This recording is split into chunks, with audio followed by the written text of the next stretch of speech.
Have y'all seen Nikola Jokic this upset in your life? I mean, yeah, you probably seen him cussing at refs, being disgruntled about a call here and there, whatever. But he's pretty much a stoic guy a lot of the time. This series against the Thunder has Jokic out of sorts. He is beside himself. And it doesn't take a basketball savant to see clearly what the problem is. OKC Thunder. Now, most of y'all will probably say exactly what I'm about to say, but Jokic's problem started when the Thunder started using Jalen Williams. Now, I guess because Jalen Williams was injured for a lot of the year, and then when he did come back, it was like at the end of the season where, the games didn't really mean much to OKC because they had everything locked up in terms of playoff positioning. They were already way ahead of the entire NBA. But Jalen Williams had a triple-double at the end of the regular season versus the Phoenix Suns. And I mean, the Phoenix Suns were a terrible defensive team pretty much all year. That's the team that Jokic had that 30, 20, and 20 game on. And when Jalen Williams was in the game and a lot of the Thunder were resting their starters, he had a pretty good triple-double against them. So it really opened my eyes when I saw that box score. I was like, wait a minute. And they've been using him well during these playoffs to give, Jokic different looks. He's a stronger guy. He's not as tall as Jokic, but he's stronger, thicker than, let's say, Chet Holmgren. And they just have like a revolving door happening right now. They got three bigs, and they're rotating them in. Chet Holmgren, Jalen Williams, Isaiah Hartenstein. They're just coming around and around and around and around. Jokic is out there the whole time. Every 5 minutes, he's got a fresher body coming out to lean against him. They're bringing double teams.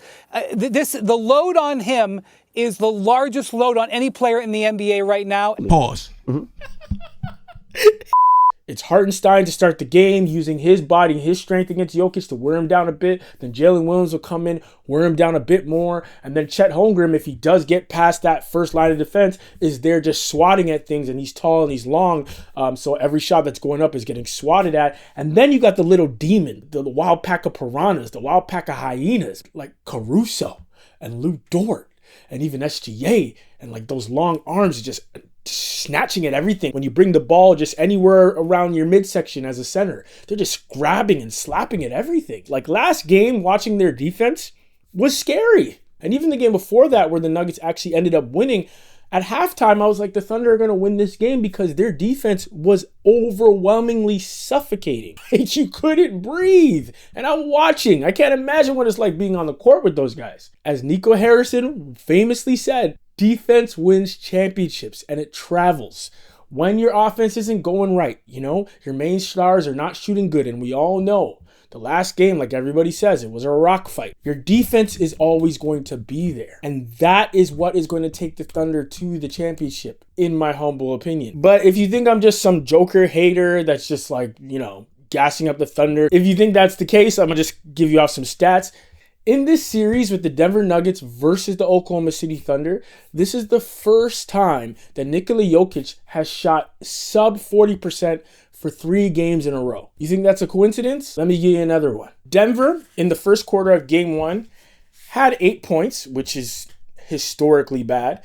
They shot 2 for 22 from the field, 0 from 14 from 3. Ugly. It was a season low in field goal percentage with 31.2%. They finished the game with only 17 assists. Yo, there's games where Jokic has 17 assists by himself. If that isn't a testament to the Thunder defense, I don't know what else is. And the Nuggets only had 20 points in the paint. They were scared to even go in there. The Denver Nuggets were number 1 in the NBA in fast break points, number 1 in the NBA at points in the paint. And all that changed when they came across the Oklahoma City Thunder. This is not a coincidence. This defense is as elite as people have been saying. It's worth the hype. The trailer isn't lying to y'all. Watch the movie. And yo, don't get me wrong. The Nuggets have been playing really good defense as well. I mean, that's why in that same first quarter, the Thunder only had 17 points. But the reason why we're seeing Nikola Jokic play terribly the last 3 games. The last game, Jokic only had 2 turnovers, and that was like a relief. Because the game before it, he had 8. The game before that, he had 7. The Thunder are turning this guy over every game at a high rate. And yeah, this defense just has Jokic fed up and miserable. And on top of that, He's exhausted. If you look at the shot charts for the last 3 games, his field goal percentage goes down. That is the obvious thing. But then you look at where he's missing his shots. And by game 3, it's in the paint. These are close shots. These are layups. These are little floaters. These are shots that he usually makes. But he's exhausted. He's overworked, and he's been overworked for the entire year. And now he's playing an elite defense that is very quick and very young. And in the next game, he's going to be even more tired. And so this is where depth really comes into play. The Thunder have a very deep team. They have a really deep rotation. They can plug and play all kinds of guys whenever they want. If they need shooters, they just go to Isaiah Joe. They go to Aaron Wiggins. If Dort is dropping his shot, that's great. If not, we go to Caruso. He can shoot some threes. We got Cason Wallace that sometimes can get hot, but also is an incredible, quick, effective defender. And we haven't even really talked about the stars yet. Like, this team is so deep, and all these players are useful.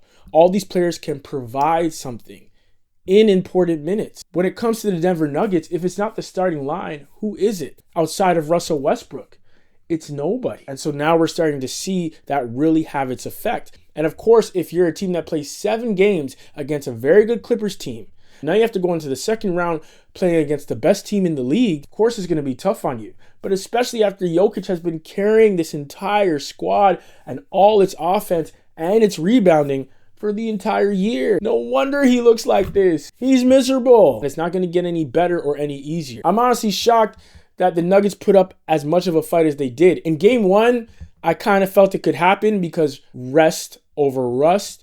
OKC just breezed through the first round, and so they were relaxing for a long time, and they're a young team. So in the second game,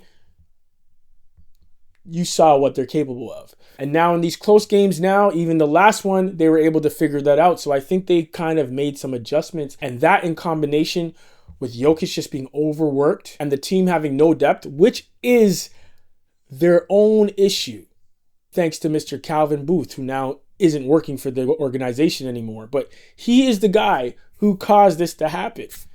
When the Denver Nuggets won their championship, they had Contavious Caldwell-Pope, Thomas Bryant.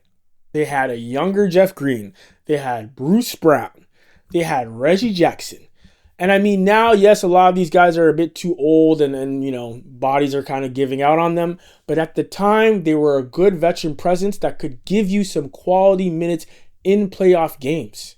Reggie Jackson could get hot sometimes. Thomas Bryant, even though he's a smaller center, he could still do some things. And he can shoot the ball every now and then.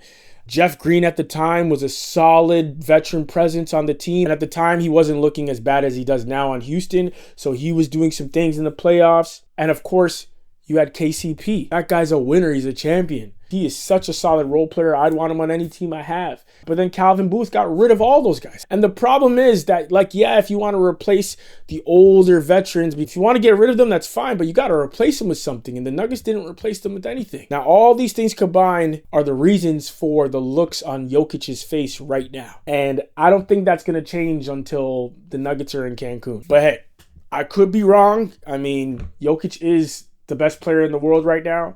So who knows? Maybe he has something else inside that he's able to drum up and use. Maybe pet a horse or two and figure out how to get over this insanely quick and aggressive Thunder defense. But personally, I don't think he's going to have enough time to rest. And he's already so tired. And the team is already so thin. So unless Jokic has another 40-point game and a huge game from Jamal Murray, I don't think the Nuggets are going to have enough, especially if this series draws out to 7 games. Now, of course, Aaron Gordon, I mean, everybody needs to go to Aaron Gordon's shooting school of improvement. Because, man, that boy's jump shot has changed dramatically. It's actually incredible to see. And he's a big reason why they're still in this series. In game 1, 7 seconds left. Westbrook, 5 seconds. They're down by 1. Gordon got it! He won the game for them. In game 3, wide open Gordon for the tie. Got it!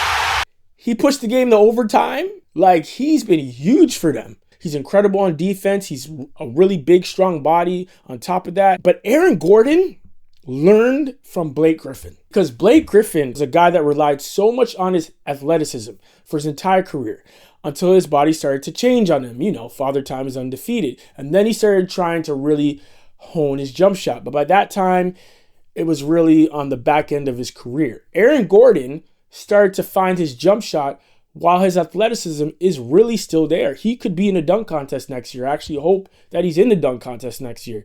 He's still super athletic, but he realized, I don't want to be a one-dimensional player. And the way this guy's jump shot looks now, it has no hitch. It looks pure. Every time it leaves his hand, I think it's going in. Like, he has gotten so much better. Can you imagine if Ben Simmons took this type of approach to his jump shot? Yeah, Aaron Gordon has the right mentality. The Denver Nuggets are super lucky to have him. I just had to give my kudos to Aaron Gordon because I'm super impressed by what he's been doing these playoffs and this whole season. I just like players that really, realize they can do whatever they want and just put their mind to it and just start trying to practice and looking at their weaknesses and just trying to improve them. I think that's incredible and it's inspiring because it lets you know as a person you can do that too in whatever field you're in. But anyways, I'm talking for way too long. Let me know what y'all think in the comments below. You think that the Denver Nuggets are done? Are they cooked? Is Jokic just too exhausted and this is just way too much for him? I think that's the case. But let me know in the comments below.